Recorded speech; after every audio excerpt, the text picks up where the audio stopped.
Let's take a look at replacing the throttle position sensor, or the TPS, on this 2001 Dodge Intrepid 2.7 liter VIN-R engine.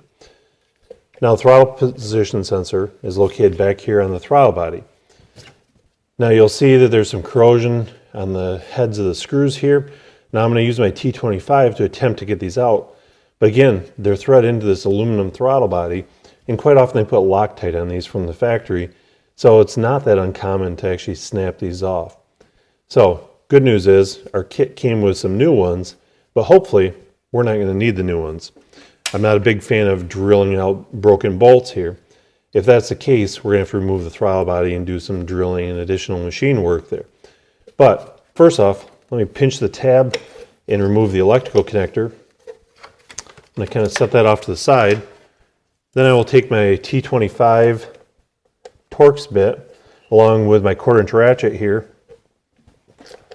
All right, I got the first one moving here. Let me try that bottom one to make sure I'm not in for any additional surprises yet. All right, it's working as well. Must be my lucky day. So I'm going to continue to back these off.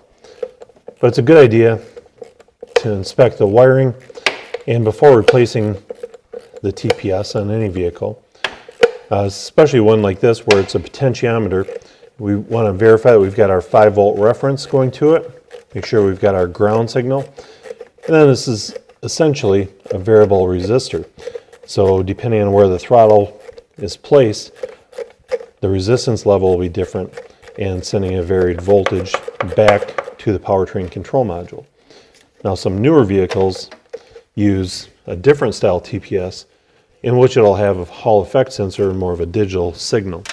However, this one's just a varied constant voltage going back to the PCM. Got my bottom one out.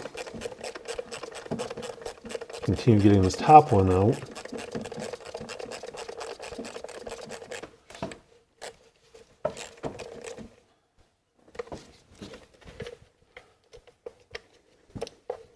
There, and just like that, got the throttle position sensor out of the vehicle.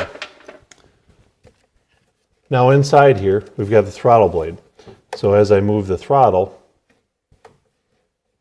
you can see how that turns. And now there's the notches inside the TPS sensor, which that's going to rest on. So when I put this new one in here, I want to make sure it's setting on there properly so that it's actually reading. And so in order to do that, I had to kind of start it to the one side and kind of twist it and get it set into place.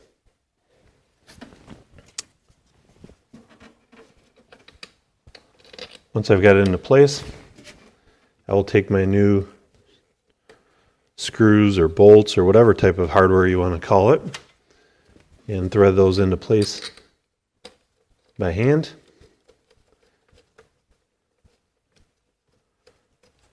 Now I just need to tighten them down, take my wiring and route it back the same way it was. I want to make sure we're up against this heat shield on the EGR tube here. If this heat shield is missing and we lay this against it, it's going to melt our wiring, causing other issues. So once I've got everything tightened down, I'll make my electrical connection, clear any trouble codes.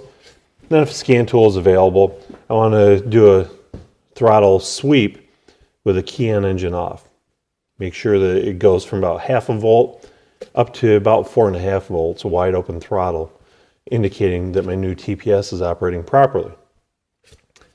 Once that's done, we should be all set to go. Hopefully now you understand what it takes to replace the TPS sensor on this 2.7 liter Dodge Intrepid engine.